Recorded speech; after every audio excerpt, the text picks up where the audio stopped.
Hello guys, myself Madhuri. Welcome back to our YouTube tutorial channel of Udify India.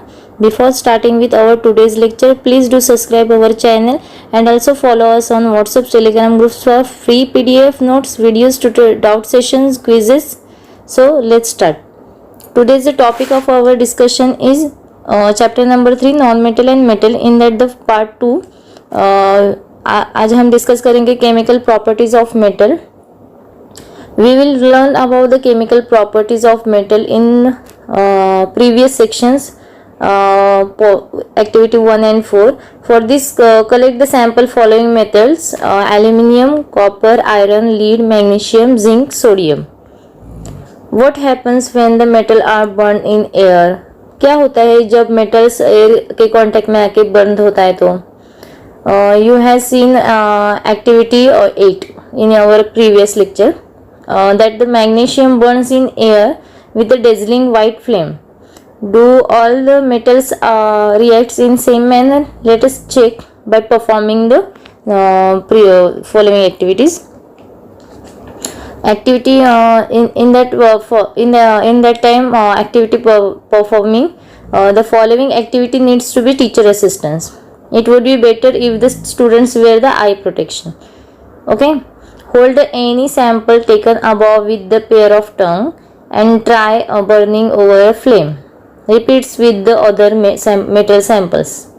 क्या करेंगे हम metals hold करेंगे कौन सा भी, जैसे कि हमने बोला था aluminium, copper, iron, lead, magnesium, sodium, zinc. इसमें से कौन सा भी ले मेटल लेके पेयर ऑफ टंग से होल्ड करेंगे और फ्लेम बर्नर की फ्लेम पे बर्न करेंगे. Okay. Collect the product if form. अगर प्रोडक्ट फॉर्म हो रहा है तो कलेक्ट करेंगे.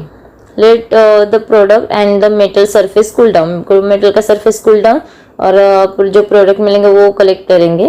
वो मेटल प्रोडक्ट को भी कूल होने देंगे. विच मेटल्स बर्न्स इजीली. कौन से मेटल इजीली बर्न होते हैं. What flame color did you observe when the metals burns? How does the metal surface appears after the burning? Arrange the metal in the decreasing order of their reactivity towards the oxygen. Are the products soluble in water? क्या answer होंगे इन सब question के. क्या metal easily burn हो जाता है सब.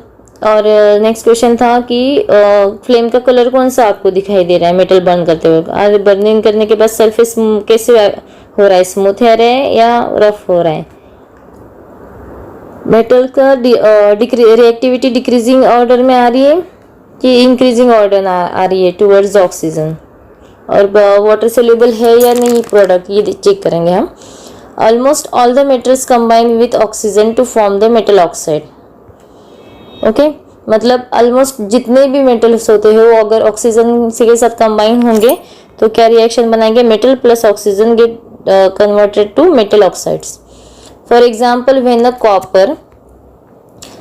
copper is heated in air, it combines with oxygen to form the copper oxide or black oxide. ये क्या है, black oxide, to CuO.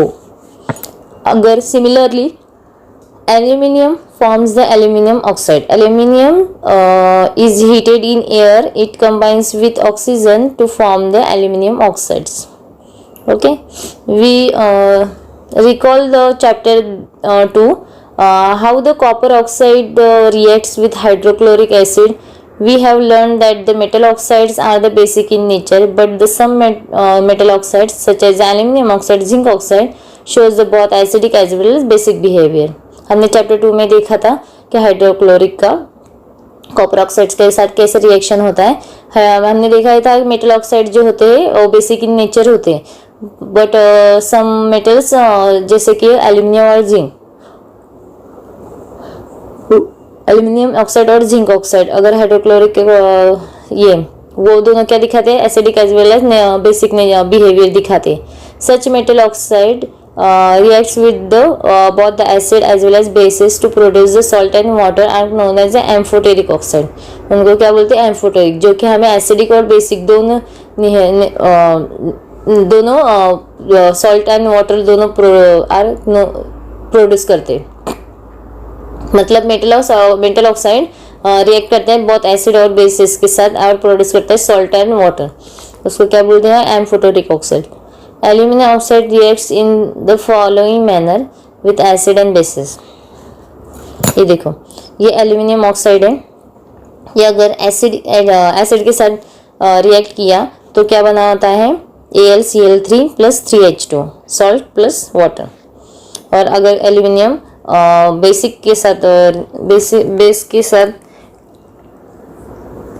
React होता है तो क्या बनाता है, sodium aluminate NaLAl2 plus H2।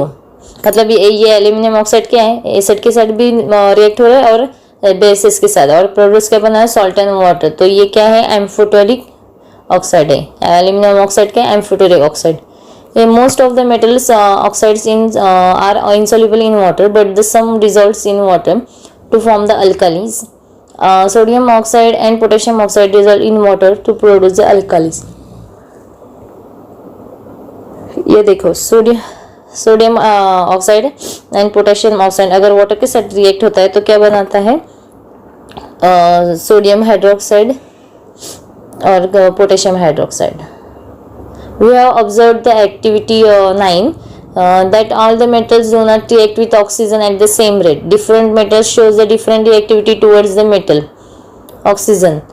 Metals such as the potassium and sodium react so vigorously that they catch the fire if in the open. Hence, to protect them and prevent the accidental fire, they kept immersed in kerosene oil. इसलिए उनको क्या kerosene oil में रखा हुआ रहता है। At the ordinary temperature, the surface of the metals such as the magnesium, aluminum, zinc, lead, etc. covered with the thin layer of oxide. इसलिए जो हमारे एल्यूमिनियम, जिंक, लीड होते हैं वो मैग्नीशियम होते हैं, वो थिन लेयर ऑक्साइड से कवर हुए होते हैं। The protective oxides layer prevents the metal from further oxidation. Iron does not burn on the heating, but the iron feeling the burn vigorously when the spring in the flame of burner. But copper does not burn, but hot metal is coated with the black colored layer, that is copper oxides. Silver and gold do not react with the oxygen and even at a high temperature. After performing activity 9, you must have observed that the sodium is the most reactive of the samples of metal taken here. मतलब sodium सबसे reactive metal है। The reaction of the magnesium is less. Magnesium less है। Vigorous, implying that it is not as reactive as sodium. Sodium के जितना नहीं है। But the burning in oxygen does not help us to decide about the reactivity of the zinc, iron, copper, lead. Burning in oxygen help नहीं करती decide करने में कि reactivity zinc, iron, copper की कितनी है। Let us some more reactions to arrive at the conclusion about the order of reactivity of this metal. Next topic is the what happens when the next question is what happens when the metal reacts with water. मतलब क्या होता है metal अगर पानी के contact में आता है तो। By performing this activity we have take a precaution. This activity needs to teacher assistance. First of all, collect the samples of the same metals. मतलब एक्टिविटी 9 में कि जितने भी जो भी मेटल लेने से थे वैसे हम यहाँ पे भी लेंगे। Put a small pieces of the samples separately in beaker, half filled with cold water. सब सैंपल्स हम बीकर में रखेंगे और हाफ कोल्ड वाटर से फिल्ट करेंगे उसको। Which metal reacted with cold water, कौन सा मेटल ठंडे पानी के साथ रिएक्ट करता है। Arrange them in the increasing order to their reactivity with cold water, उनको हम बाद में अरेंज करेंगे रिएक्टिविटी देखिए उनकी कोल्ड वाटर की। Did any metals produce fire on water, पानी में कौन सा फायर पकड़ रहा है metal. Does any metal start the floating after some time, थोड़ी देर के बाद कौन सा मेटल्स फ्लोट हो रहा है। Put the metals that did not react with cold water in beaker half filled with hot water, अगर ठंडे पानी के साथ कोई रिएक्शन नहीं हो रही है तो उनको हम क्या करेंगे हॉट वाटर में फिल्ट करेंगे। For the metals that did not react with hot water arrange the apparatus हम फिगर देखेंगे वैसे अरेंज करेंगे, उसको एक्सपेरिमेंट करेंगे।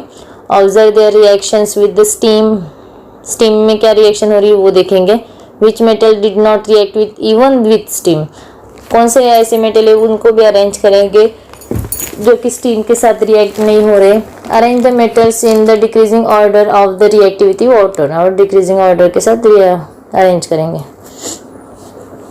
यह हमारा एक्सपेरिमेंटल सेटअप है for extraction of the steam on the metal. Metals reacts with water and produce a metal oxide and hydrogen gas. अगर मेटल वाटर के साथ रिएक्ट होता है तो क्या बनाता है, मेटल ऑक्साइड और हाइड्रोजन। ओके, ये देखो यहाँ पे हमारा बर्नर है, यह हमारा ग्लास वूल ग्लास वूल है, इसमें वाटर है, सोक वाटर है, मेटल सैंपल रखा हुआ है और यहाँ पे स्टैंड में हमने अटैच किया, उसको कॉर्क लगा के ये जो डिलीवरी पाइप है इसमें इन्वर्टेड ट्यूब रखी है, इसमें वाटर फिल किया है और यहाँ पे स्टैंड लगाया है। और यहाँ से अगर हम हीट ट्रांसफ़र करेंगे तो ये स्टीम यहाँ पे बबल्स फॉर्म कराएंगे और यहाँ पे हाइड्रोजन गैस बनाएगी। ये देखो यहाँ पे क्या है, मेटल वाटर के साथ रिएक्ट होके क्या बना रहा है, metal oxide plus hydrogen. Metal oxides that soluble in water result in the further from the metal hydroxide. अगर मेटल ऑक्साइड बनाने के बाद वो फिर से वाटर में डाले तो क्या बनाता है, metal hydroxide. Metal like potassium sodium react violently with cold water, मतलब मेटल और सोडियम, वो पोटेशियम और सोडियम वो क्या ज़्यादा रिएक्ट होते हैं कोल्ड वाटर में इन केस ऑफ सोडियम और potassium as compare to sodium and potassium. मतलब सोडियम और पोटेशियम में क्या होता है कि ज़्यादा रिएक्ट करते हैं वो कोल्ड वाटर में। In the reaction is so violently and exothermic, और रिएक्शन कौन सी होती है, एक्सोथर्मिक होती है। That's involve hydrogen immediately catch the fire, उसका जो हाइड्रोजन फॉर्म होता है वो इमीडिएटली फायर कैच करता है। जिससे देखो पोटेशियम, उसमें अगर वाटर ऐड करेंगे तो potassium hydroxide plus hydrogen gas और हीट एनर्जी प्रोड्यूस कर रहे हैं। वैसे ही सोडियम में वाटर डालेंगे तो सोडियम हाइड्रोक्साइड बनाएगा और H2 गैस बनाएगा। The reaction of the calcium with water is less violent, और कौन सा कम रिएक्ट करता है कि कैल्शियम एज ठंडे पानी में कम रिएक्ट करता है। The heat evolves is not sufficient for hydrogen to catch fire, मतलब ऐसी हीट इवॉल्व नहीं होती जैसे कि हाइड्रोजन फटक से फायर कैच कर देगा। Calcium started floating because the bubble of hydrogen formed the stick to the surface of metal. Calcium float क्यों होता है, क्योंकि जो उसके हाइड्रोजन बबल्स होते हैं हाइड्रोजन गैस के वो फॉर्म्ड होते हैं और वो सरफेस पे स्टिक हो जाते हैं। The magnesium does not react with cold water, और मैग्नीशियम क्या है वो कोल्ड वाटर के साथ रिएक्ट नहीं होता है। It reacts with the hot water to form the magnesium hydroxide and hydrogen. Magnesium किसके साथ होता है, हॉट वाटर के साथ। It also start floating due to the bubbles of the gas hydrogen sticking on to its surface, क्योंकि hydrogen gas से वो float करने लगता है। The metals like the aluminium iron zinc do not react either with the cold water और hot water, मतलब जो aluminium iron और जिंक है वो हॉट वाटर के साथ भी नहीं रिएक्ट करते और कोल्ड वाटर के साथ भी रिएक्ट नहीं करते, but they react with the steam to form the metal oxide and hydrogen. But वो क्या करते हैं, स्टीम के साथ रिएक्ट करते हैं। यहाँ पे देखो हमने H2O गैस के फॉर्म में उनको प्रोवाइड किया, aluminium plus H2O in the gas form it gets converted to aluminium hydroxide और हाइड्रोजन गैस प्रोड्यूस करते हैं। वैसे ही आयरन भी वाटर गैशियस फॉर्म के वाटर में मतलब स्टीम प्रोवाइड करके हम अगर रिएक्शन बनाएंगे तो आयरन ऑक्साइड बनाता है और hydrogen gas. Metal such as lead copper silver and gold do not react with the water at all, मतलब जो लीड होता है कॉपर होता है और गोल्ड सिल्वर और गोल्ड होता है वो क्या है किसी के साथ भी रिएक्ट नहीं, कौन से भी तरह के पानी वो आप कोल्ड दो हॉट दो या स्टीम दो उनके तीनों के साथ भी रिएक्ट नहीं करते। नेक्स्ट है what happen when the metals react with acid, क्या होगा अगर मेटल या एसिड के साथ रिएक्ट हो गए तो। You have already learn that the metals react with acid to give the salts and hydrogen gas. हमने पहले ही पढ़ा है कि जो हमारा मेटल्स है वो अगर एसिड के साथ रिएक्ट करते हैं तो क्या बनाते हैं, to give the salts and hydrogen gas.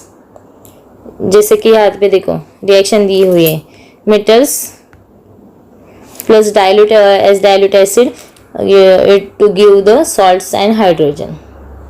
But do all the metals react in the same manner? Let us find out. उसके लिए क्या करेंगे? Activity 11. Collect the all the metals except the sodium and potassium again. मतलब जो metal हमने materials collect करते हैं activity हमारे पहले की स्टार्टिंग के, तो वैसे हम मेटल्स लेंगे और उसमें से क्या सोडियम और पोटेशियम नहीं लेंगे. If the samples are tarnished, rub then clean with the sand. अगर हमारा सैंपल अगर रफ है तो क्या करेंगे? सैंड पेपर से क्लीन करेंगे. और प्रिकॉशन क्या लेना है हमें इसमें कि do not take the sodium potassium as a react vigorously even with the cold water, क्योंकि वो ठंडे पानी में भी रिएक्ट करते हैं, इसलिए हम सोडियम और पोटेशियम नहीं लेंगे. Put the sample separately in test tube containing dilute hydrochloric acid. Hydrochloric acid में उनको सैंपल्स को टेस्ट ट्यूब में रख देंगे. Suspend the thermometer in test tube. Thermometer को टेस्ट ट्यूब में डाल देंगे so that their bulbs are dipped in the acid. उसके बल्ब्स मतलब थर्मोमीटर के जो बल्ब है वो एसिड में डिप होने चाहिए. Observe the rate of formation of bubble carefully. और ऑब्जर्व करेंगे कि बबल कैसे फॉर्म हो रहे. Which the metals reacts vigorously with the dilute hydrochloric acid. Okay. With which metals did you record the highest temperature? Arrange the metals in the decreasing order of the reactivity with the dilute acid. Write the equation for the reactions of the magnesium, aluminum, zinc, iron with the dilute hydrochloric acid. Hydrogen gas do not evolve when the metals reacts with nitric acid. Hydrogen gas evolve नहीं होता कभी nitric acid के साथ metal की reaction होने के बाद. It is because the nitric acid is the strong oxidizing agent. It oxidizes the hydrogen produced to water and itself gets reduced to any nitrogen oxides such as the N2O, NO or NO2. But magnesium and manganese reacts with the dilute nitric acid to evolve the hydrogen gas. You must have observed the activity 11. In that activity, the rate of the formation of the bubble was the fastest in case of magnesium. The reaction was also most exothermic in this case. The reactivity decreasing in order to magnesium is greater than aluminium. Aluminium is greater than zinc and zinc greater than iron. This is a decreasing order of the reactivity. In case of the copper, no bubble were seen and the temperature also remained unchanged. मतलब copper में bubbles form नहीं हो रहे और temperature remain unchanged. This shows that the copper does not react with dilute HCl. मतलब copper dilute HCl के साथ react नहीं होता है. How long the metals reacts with the solution of the other metal salts? Take a clean wire of the copper and iron nail. Put a copper wire in a solution iron sulfate and iron nail in a solution of the copper sulfate. Taken test tubes. Record the observation after 20 minutes. Okay. तो ये देखो इसमें क्या करना है, हमें एक test tube लेना है दो. एक में हमारा कॉपर सल्फेट सॉल्यूशन होगा, एक में आयरन सल्फेट सॉल्यूशन होगा. दोनों में हम नेल टाई अप करेंगे, यहाँ पे कॉर्क लगाएंगे और बाद में 20 मिनट के बाद ऑब्जर्व करें. In which test tube did you find the reaction. किस में फाइंड है, इसमें हमें रिएक्शन दिखाई दे रही है. On what the basis you say is the reaction actually taken. क्योंकि हमारे जो आयरन का कलर है वो चेंज, उसमें कोरोजन दिखने लगा है, ब्राउन कलर दिखने लगा है.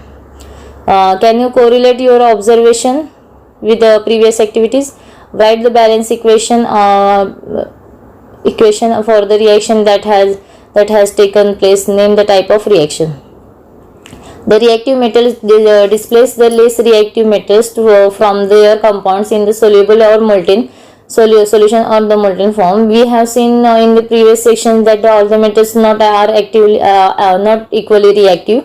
We check the reactivity of various metals with oxygen, water and acid, but all the metals do not react with this reagent, so we are not able to put all the metal samples we had collected in the decreasing order of their activity. Displacement reaction studies we studied in the chapter 1 hour give the better evidence about the reactivity of metals. It's simple and easy. If the metal A displaces B from its solution, it is more the reactive B. हमने displacement reaction देखी थी chapter 1 में। उस experiment में ऐसे nails में experiment किया था तो नेल्स का कलर चेंज हो गया था। वैसे ही अगर रिएक्शन राइट डाउन करते metal A plus the salt solution of B, तो हमें क्या मिलेगा salt solution A plus B, मतलब ये क्या हो गई डिस्प्लेसमेंट रिएक्शन, डिस्प्लेस हो गया। नेक्स्ट है हमारा reactivity series. The reactivity series is the list of metal arranged in order their decreasing activity. After the performing displacement experiment, the following series, these are the first, this series we get. This is known as the reactivity or the activity series has been developed. तो इसमें से most reactive क्या है हमारा potassium, उसके बाद sodium, calcium, magnesium, aluminium, zinc, iron, lead, hydrogen, copper, mercury, silver, gold. मतलब सबसे लेस रिएक्टिव कौन सा है हमारा गोल्ड है, और जो हमारा मोस्ट रिएक्टिव है पोटेशियम है। तो ये हमारे डिक्रीजिंग ऑर्डर है। ये किसकी डिक्रीजिंग ऑर्डर है, रिएक्टिविटी की, जो कि हमने डिस्प्लेसमेंट रिएक्शन की थी वो परफॉर्म करने के बाद हमें ये डिक्रीजिंग ऑर्डर मिली। Hey guys, if you like this video, please go to the subscription button and subscribe to our YouTube channel, and also you can follow us on this social platform on the form free PDF notes, videos, doubt sessions, quizzes, and the links for this is given in this description box of this video. Don't forget to like, share, comment and subscribe to our YouTube channel. Thank you for watching this video. Stay tuned for the next video on the same topic. Thank you.